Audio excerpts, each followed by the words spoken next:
कहानी नीरू की है। पंजाब की नीरू की शादी दिल्ली के राहुल से होती है। दिल्ली कितना बड़ा शहर है ना, लेकिन आप लोगों का घर तो बहुत छोटा है।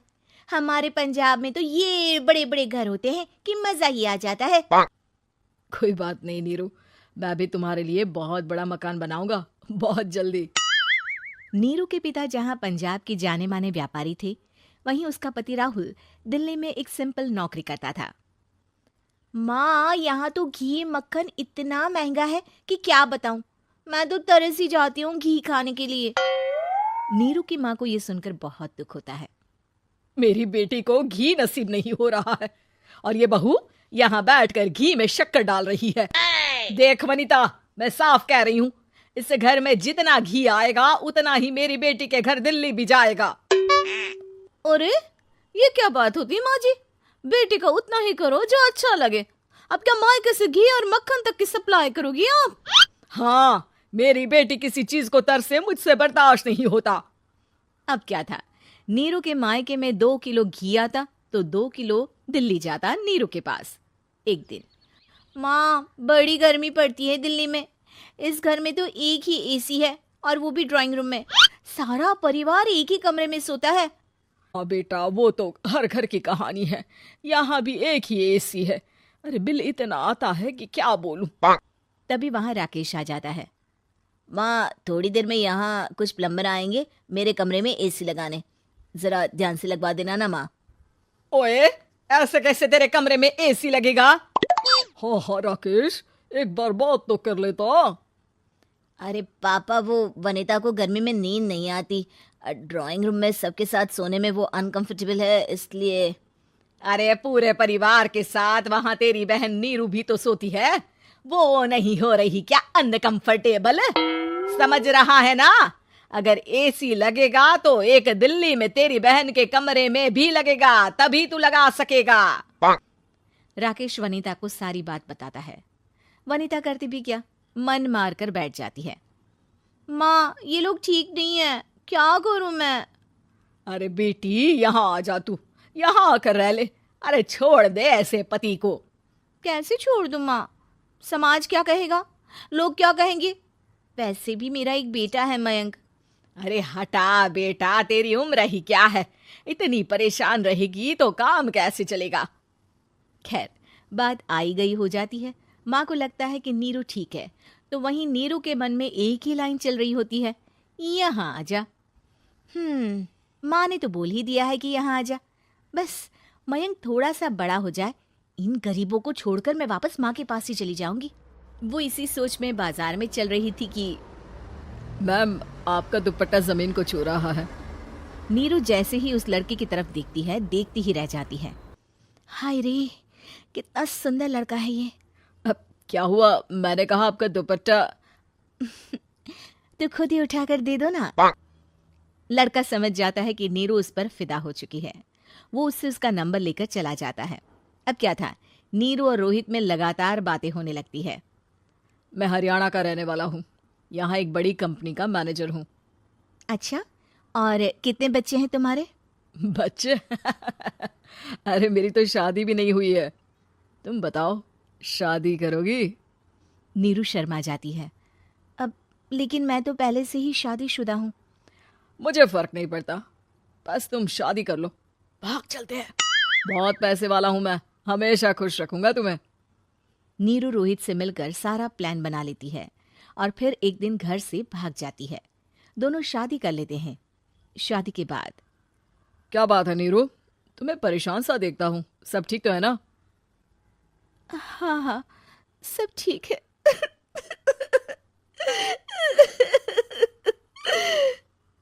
ये कहते कहते ही वो रोने लगती है। अरे क्या हो गया, रो क्यों रही हो? मैंने तुमसे एक बात छुपाई है और वही बात अब मुझे परेशान कर रही है। रोहित, मेरा एक बेटा भी है, उसका नाम मयंक है। क्या बात कर रही हो? ये तुमने मुझे पहले क्यों नहीं बताया? देखो नीरू, मेरी माँ को मैंने ये नहीं बताया है कि तुम शादीशुदा हो। बच्चा मैं मैनेज नहीं कर पाऊंगा। नीरू को समझ में नहीं आता कि वो क्या करे। तुम उस बच्चे को अपनी माँ को क्यों नहीं दे देती? नीरू चुपके से माँ को फोन करती है। माँ, क्या मयंक को तुम रख सकती हो?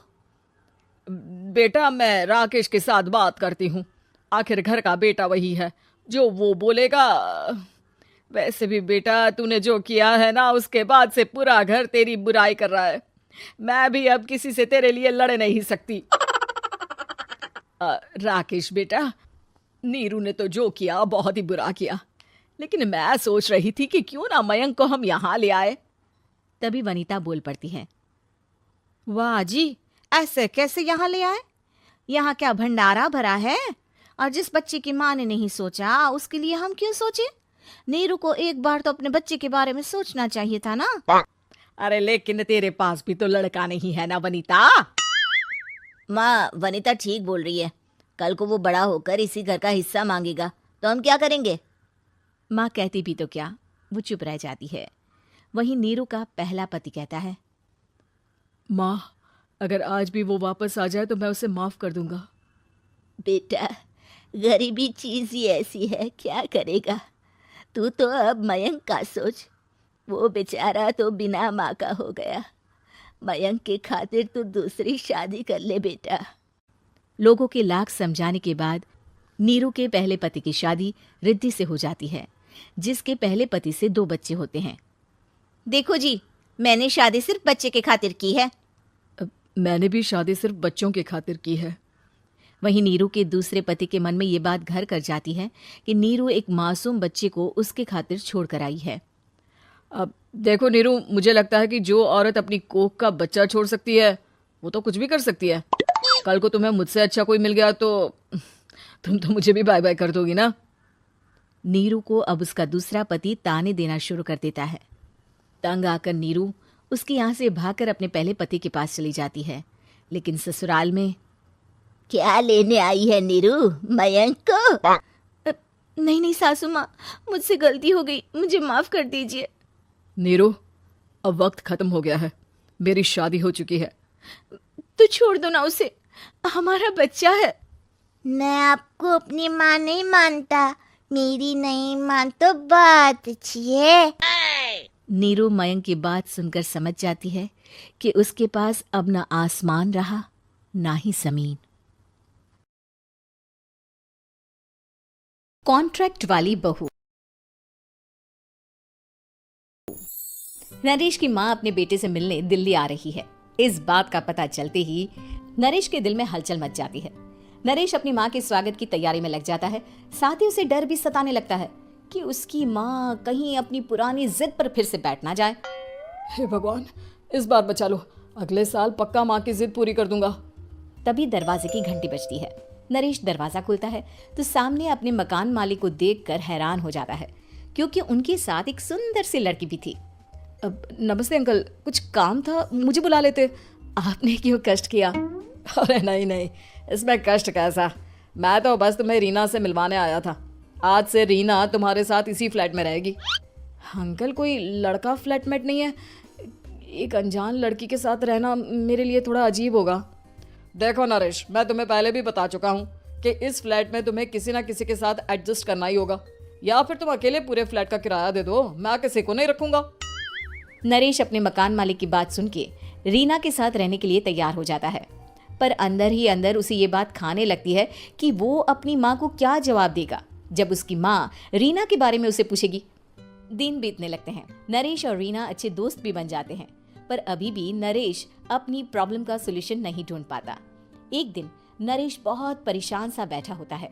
तभी रीना उसे पूछती है, क्या हुआ नरेश, तुम काफी परेशान लग रहे हो, सब ठीक तो है ना? हाँ सब ठीक है, बस एक छोटी सी प्रॉब्लम है। वो एक्चुअली 2 दिन बाद मेरी माँ मुझसे मिलने आ रही है। अरे तो इसमें प्रॉब्लम क्या है, ये तो खुशी की बात है। हाँ रीना, बट मेरी माँ एक जिद लेकर बैठ गई है कि मैं शादी कर लूँ, पर मैं अभी इस चीज़ के लिए तैयार नहीं हूँ। ऊपर से जब वो तुम्हें देखेगी तो 100 सवाल करेगी, क्या जवाब दूंगा? अरे इसमें कोई टेंशन वाली बात नहीं है, मेरे पास ना इस प्रॉब्लम का सलूशन है, जिससे ना तुम्हें शादी करनी पड़ेगी और ना ही तुम्हारी माँ मेरे बारे में कुछ पूछेंगी। रीना की बात सुनकर नरेश सोच में डूब जाता है। वो सोचता है कि रीना खुले ख्यालों वाली लड़की है, कहीं माँ को सच बता ना दे। नरेश को सोच में डूबा देखकर रीना कहती है, अरे क्या हुआ, किस सोच में पड़ गए? डोंट वरी, जैसा तुम सोच रहे हो ना वैसे कुछ भी नहीं है। मेरे पास एक प्लान है। मैं कुछ समझ नहीं पा रहा हूँ, कैसा प्लान? मैं समझाती हूँ।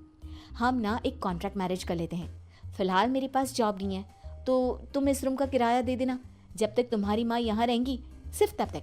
और तुम अपनी माँ से कह देना कि मैं तुम्हारी पत्नी हूँ, इससे वो मेरे यहाँ रहने पर कोई सवाल भी नहीं करेंगी। अरे बात तुम्हारी ठीक है, पर माँ से झूठ बोलना, ना ना बाबा, मैं ये रिस्क नहीं ले सकता। कोई और आइडिया दो ना तुम। देखो मंजूर हो तो बोलो, वरना सच बता दो, मुझे कोई प्रॉब्लम नहीं है। रीना की बात सुनकर नरेश सोच में डूब जाता है। बहुत सोचने के बाद जब उसे कोई रास्ता नहीं मिलता तो वो रीना के बताए हुए रास्ते पर चलने के लिए तैयार हो जाता है। वो रीना से बात करता है और अपनी माँ की पसंद और नापसंद के बारे में बताता है। रीना भी नरेश की सभी बातों को ध्यान से सुनती है ताकि कहीं उससे कोई गलती ना हो जाए। आखिर वो दिन भी आ जाता है जब नरेश की माँ उससे मिलने दिल्ली आ जाती है। नरेश अपनी माँ को फ्लैट पर लेकर जाता है। जैसे ही नरेश की माँ फ्लैट के अंदर जाती है, रीना उसके पैर छू लेती है। ये देखकर नरेश की माँ थोड़ी घबरा जाती है और नरेश से पूछती है, अरे बेटा नरेश, ये कौन है? माँ ये आपकी बहू रीना है। माफ़ी चाहता हूँ, सब कुछ इतनी जल्दी में हुआ कि आपको बता ही नहीं पाया, इसलिए सोचा कि क्यों ना आपको सरप्राइज दिया जाए। अरे बेटा, मैं तो बस तेरा घर बसा हुआ देखना चाहती थी। हाँ, बहुत अरमान थे अपनी इकलौती बेटी की शादी को लेकर, लेकिन कोई बात नहीं, शायद किस्मत को यही मंजूर होगा। ये कहते ही नरेश की माँ रीना को गले लगा लेती है। रीना बेटिया, मेरा बेटा ना थोड़ा नादान है, पर तुम काफी समझदार लगती हो और मैं जानती हूँ कि तुम इसका बहुत अच्छे से ध्यान रखोगी। माँ आप चिंता मत कीजिए, मैं सब संभालूंगी। नरेश की माँ अपने बहू और बेटे के साथ खुशी खुशी रहने लगती है। दिन बीतने लगते हैं। नरेश की माँ और रीना का रिश्ता बहुत मजबूत होता चला जाता है। वो दोनों सारा दिन एक साथ रहती और खूब बातें करती। इधर साथ रहते रहते नरेश और रीना भी एक दूसरे से प्यार करने लगते हैं। दोनों को इस बात का एहसास हो जाता है, फिर भी वो इस बात को छुपा कर ही रखते हैं। एक दिन नरेश की माँ और रीना शादी के बारे में बात करने लगते हैं। रीना बिटिया, ये तो नरेश ने मुझे बिना बताए शादी कर ली, वरना मैं तो अपनी इकलौती बेटी की शादी इतनी धूमधाम से करती कि सारी दुनिया देखती रह जाती। अच्छा माँ, आप ऐसा भी क्या करती नरेश और मेरी शादी में जो दुनिया देखती रह जाती? अरे बिटिया, एक माँ के अरमान तुम अभी नहीं समझोगी। मैं तो अपनी बहू को एक रानी की तरह लेकर आती और शादी भी बिल्कुल शाही अंदाज में करती, पर मेरे तो सारे अरमान ऐसे ही रह गए। खैर, मुझे तो अपने बेटे और बहू की खुशी चाहिए बस। ये कहते हुए नरेश की माँ की आंखों में आंसू आ जाते हैं। रीना भी ये सुनकर ख्यालों में खो जाती है, क्योंकि वो भी मन ही मन खुद को नरेश की पत्नी और उसकी माँ की बहू मानने लगी थी। शाम को जब नरेश ऑफिस से घर आता है तो रीना खुद को रोक नहीं पाती और नरेश के सामने उसकी माँ को अपने और नरेश के रिश्ते का सारा सच बता देती है। रीना की बात सुनकर नरेश की माँ दोनों से बहुत नाराज हो जाती है और घर वापस जाने की बात करने लगती है। तुम दोनों ने मुझसे सच छुपाकर बहुत ठेस पहुंचाई है मुझे। अब तुम लोगों के साथ नहीं रहना चाहती मैं, कल ही वापस चली जाऊंगी अपने घर। माँ मुझे माफ कर दो, ये सब मैंने रीना के कहने पर ही किया है, वरना मैं भी आपको कभी ठेस पहुंचाने के बारे में सोच भी नहीं सकता। हाँ माँ, हमने ये सिर्फ आपका दिल रखने के लिए किया, प्लीज हम दोनों को माफ कर दीजिए। तुम दोनों ने मेरे अरमानों के साथ खिलवाड़ किया है और वैसे भी मुझे अपने बेटे के लिए एक अच्छी लड़की ढूंढनी है, इसलिए मेरा यहाँ से जाना ही बेहतर होगा। माँ की ये बात सुनकर रीना खुद को रोक नहीं पाती। माँ, क्या मैं आपके घर की बहू बनने लायक नहीं हूँ? रीना की बात सुनकर नरेश हैरान रह जाता है। नरेश की माँ भी कुछ समझ नहीं पाती। मैं कुछ समझी नहीं, आखिर तुम कहना क्या चाहती हो? माँ, मैं वो नरेश से बहुत प्यार करती हूँ और साथ ही साथ मैं आपको भी अपनी माँ मान बैठी हूँ। आज जब आपकी बातें सुनी तो खुद को रोक नहीं पाई, इसलिए सारा सच आपको बता दिया। रीना की बात सुनकर नरेश की माँ की आंखों में आंसू आ जाते हैं और वो अपने बेटे नरेश और रीना को गले लगा लेती है। मेरे घर की बहू तो सिर्फ रीना बिटिया ही बनेगी। मैं आज ही तुम दोनों की शादी की तारीख निकलवा दूंगी, बस एक बार तुम्हारे घर वाले मान जाए। उसी दिन रीना के माता पिता भी उनके फ्लैट पर आ जाते हैं। दोनों परिवार आपस में बैठकर बातें करते हैं और शादी के लिए राजी हो जाते हैं। रीना भी कॉन्ट्रैक्ट फाड़ देती है और कहती है, सही मायने में मैं अब बहू बनूंगी, अब तक तो सिर्फ कॉन्ट्रैक्ट